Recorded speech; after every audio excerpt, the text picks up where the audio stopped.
Morning, everybody. Welcome to another edition of USA Basketball Recap. This is the women's edition tonight as they took on Serbia in the semifinals for a chance to go to the gold medal game, and they took care of business as expected. USA beat Serbia 79-59.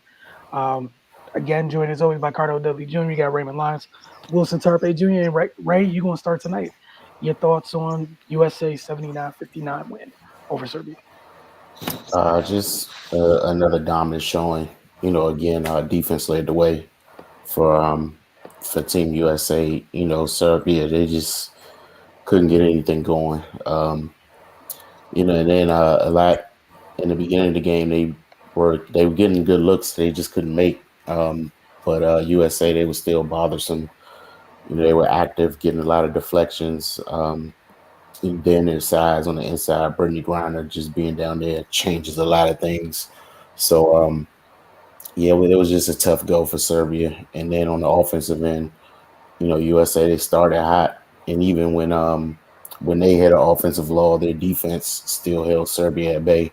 They weren't able to take advantage. So just overall dominance on both sides of the floor. Asia and Brittany Griner again. We talked about it pretty much every time. The advantage in the front court for Team USA is just too much for a lot of teams to deal with. And even with that advantage, Serbia they got a lot of offensive rebounds, but they just weren't able to take advantage of the extra opportunities. So USA they got another 20-point blowout. They're just a tough team, man. They're talented. They got veterans mixed with some young talent. So it's a tall task to beat them. They really don't have a weakness, to be honest. And I was on display again tonight.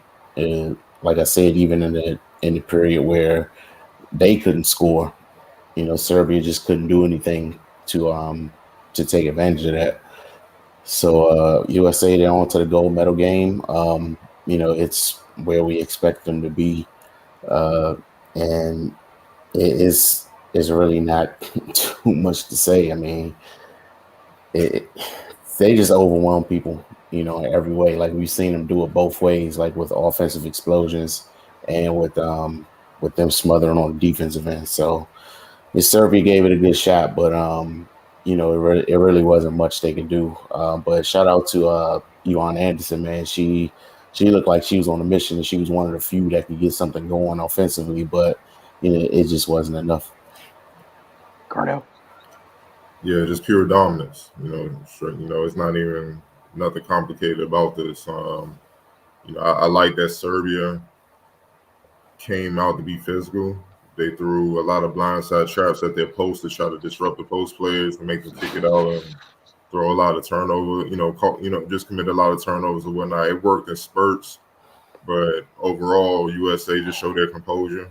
Showed their savvy, and they took their time and they picked Serbia apart. And the wild thing is USA.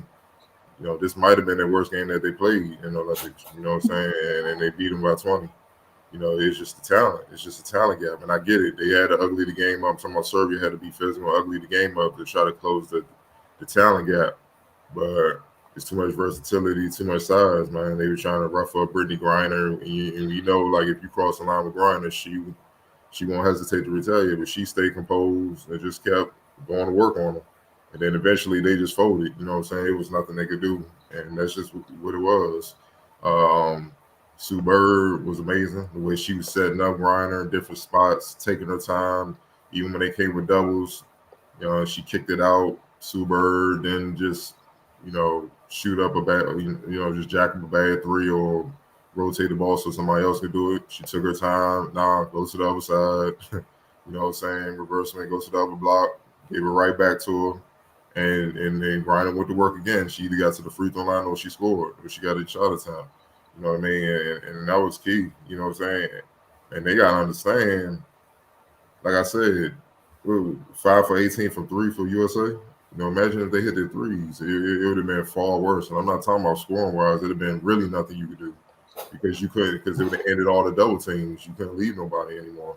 So, and they had a high amount of turnovers with 17 and whatnot, which is unusual. Like I said, the blindside traps that they were throwing, that Serbia was throwing, it worked to a certain extent, but against USA size, man, they used to seeing that. Brian is used to being double and triple team. Brianna Stewart used to be double and triple team. You know what I mean? Asia is the same thing. So they can still score through that. You know what I mean? So but they don't have to. They just pick their spots. And that's what you just saw, man. The same old thing that's been going on. I even said in the preview, don't even get cute. Just keep going through the post and get this W and keep doing the same thing till you get to go. Because until someone stops and force you to adjust, why adjust? Why overthink this? And that's what Dawn is doing. She's playing old school. Look, y'all can't guard us. We bigger than y'all. We're gonna bully y'all until further notice. Until y'all do something to stop it. And that's what they're doing. It's working. They're undefeated. Even when they're not playing well, they win about a dub. There's nothing more to see here, man. You know what I'm saying? They're just too talented, too deep. And that's why from the beginning we all said we're not worried about the women. As long as they just stick together and play, they get accomplished what they need to get accomplished. Yeah, like you guys said, nobody here was worried about them.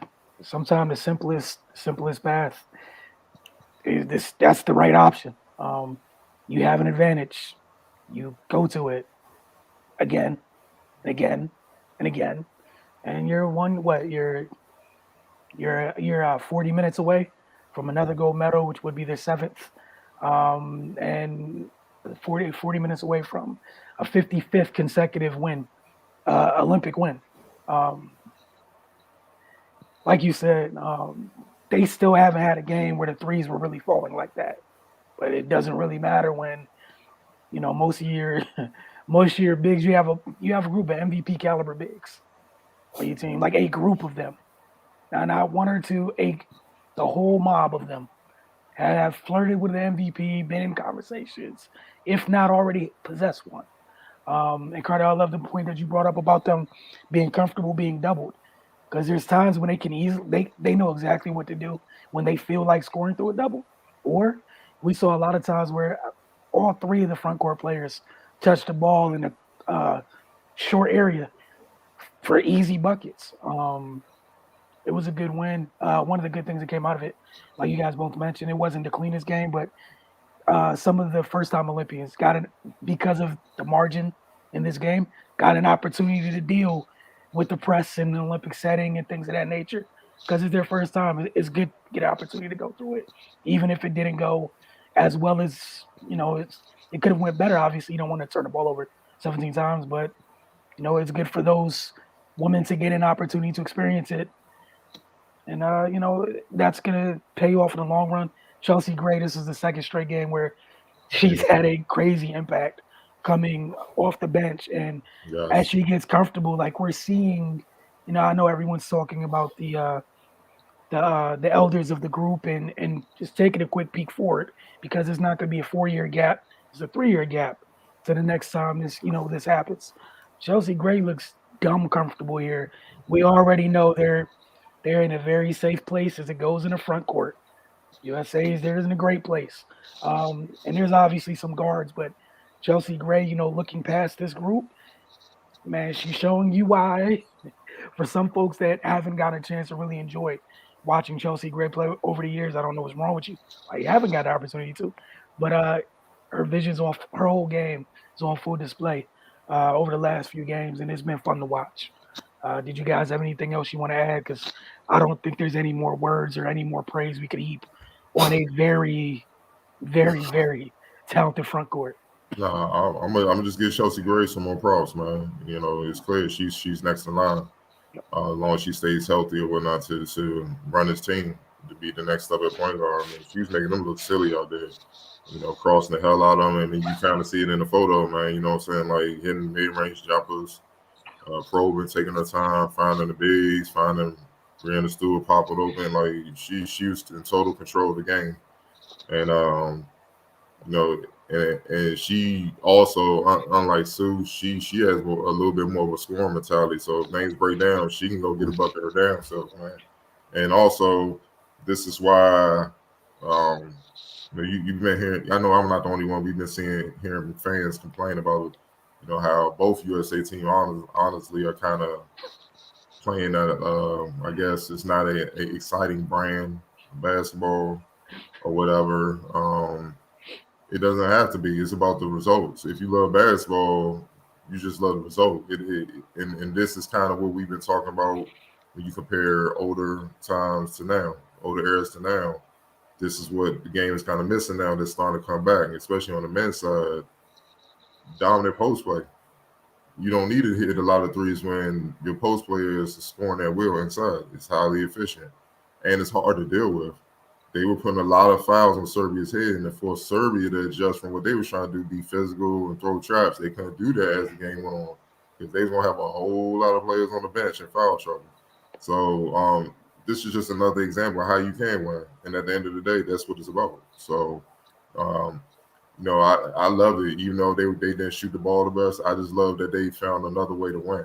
And it was still the same way, if that makes sense, man. You know what I'm saying? It wasn't a pretty brand, but they still stuck with it, and they didn't waver. Even when things weren't going their way. I'm talking about the USA. So I mean, shout out to them, man. They like I said, they didn't complicate it. They don't care how it looks to you. I know their focus is making sure how they go medal looks around their neck, and that's all they should be worried about. Yeah, and the added thing, if you don't mind me just jumping in on that, is they still got quality 3-point looks. And if you notice on the women's side, they're not taking a bunch of step back threes and doing too much to get them. Their feet in the post is coming back out. They're clean, really clean looks. They just haven't been falling. Mm-hmm. So like those 13 to 18 opportunities they're getting because they're playing through the post, those are higher quality looks than some of the threes we see on the men's side where they get in trouble. Somebody wants to do too much, step back, whatever. They're passing up the in rhythm threes. And you see the woman every time, couple threes. You rarely see the woman take 6 threes. I don't think we've seen them this tournament go 6 straight possessions, jacking threes, and be like they'll miss 2 threes. Hey, post touch, post touch, post touch again. Like and the thing is, they have certified buckets on the perimeter that they're stopping themselves understanding what the game plan is. Like, yeah, we all know Jewel Lloyd can get a shot whenever she feels like it. So can Chelsea Gray. But you got that unfair front court, and again, almost all of them is shooting 80 plus from the line. Like you said? What if you're the other team? One, you only got so many big bodies. They can send them in waves, and then if you do foul them while you're hurting yourself because you're accumulating fouls, they go into the line and hitting free throws. So you damned if you do, damned if you don't. It's a tough place to be in. So yeah, I could go get a 3, but why? I could go create space and get this video off, or hey, MVP Caller Big, you guys have fun down there. The 3 of you have a great time. Because again, they're playing that starting group. Stewie's playing a 3. Like let's think about how absurd that is. Stewie's at the 3, Asia's at the 4, and BG's at the 5. Mm-hmm. So even when you do get to switching, somebody on the other team got a big. And probably the favorite for MVP is coming off the bench in the WNBA right now. It's coming off the bench. Yep. Zero. So yeah, I mean, it's just common sense. And I'm glad Don Staley understand that. But her being a Hall of Fame point guard, why wouldn't she? Make the game. Look, feed the bigs. She played with some very talented bigs in her career. I think she understands it quite well. Feed the bigs, you make life easier. But again, like Ray said earlier, shout out to Serbia for their fight on the offensive board. I think they pulled down 16 offensive rebounds. And honestly, if they didn't have as many offensive rebounds, that score would have been worse because folks would have been out in transition because we saw when USA did get stops and they were out in like that second quarter. Like I think USA had 5 for the longest. Serbia was scrapping.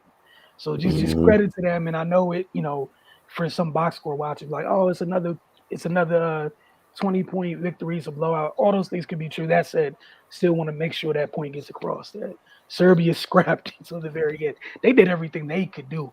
Yeah. And I just want to make sure that they get the proper respect for that. For anybody, just in case, it is the age of box score watchers, but so much respect to Serbia for the way they scrapped, and they continue to scrap until they hit triple zeros. Yeah, and they ain't bow down. They fought. I mean, like I said, it was rough for Griner up. You know what I'm saying? Like, no, you ain't.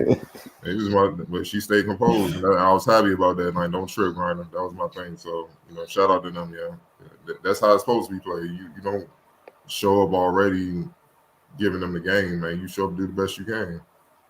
And also shout out to both teams. They said on a broadcast, in case anybody's watching right now or later that didn't hear the broadcast or didn't catch the full game. Uh, both both teams got to the stadium late because of traffic. Got it through both teams' warm ups off. So shout out to them. Just again, and WNBA players probably not too shocked about this at all. Things how things go. Things are kind of just weird, but they didn't get it was something outside the ordinary, and they both came out, competed, and we got a good game out of it. So, a little credit for that. But did y'all have anything else you want to add before we get to this word from Uzanas? Nah. All right.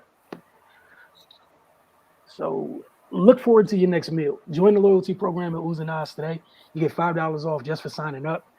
Earn 1 point for every $1 you spend and receive a $10 discount for every 100 points you redeem, plus $10 for your birthday month. So some of us are Leos. Sign up, man. The food is too good. It's $10 off. Like, do this immediately. Get over to uzanas.com and see the menu, hours and more. You can order from U Street or Georgia Avenue today. It's early in the day. You got this sounds like a great look for lunch. So uzanas.com, you got 2 locations. And don't forget, if you do pop in there, sign up for the loyalty program. And as a standing reminder here, we like to let you guys know, get over to focustv.com. We're busy. Summer League literally starts on Sunday. I don't know a better way to say it. I'm tired. Everyone here is tired. It feels like it's not going to stop. Summer League's right here. The draft is 3 hours ago. The gold medal games are in a few hours, it feels like. But looking forward to seeing you guys on Tuesday. We will be back Tuesday night for the Focus TV. Been off because this wonderful Olympic grind. So we'll see you guys then. And then later today, we'll see you guys following the men's gold medal game. And then tomorrow night, following the women's gold medal game, where, I think who's in the on the women's side is Japan and France playing for the opportunity to take on the U.S. women on Saturday night. So you guys check that out. We'll catch up with you guys later. Have a good day.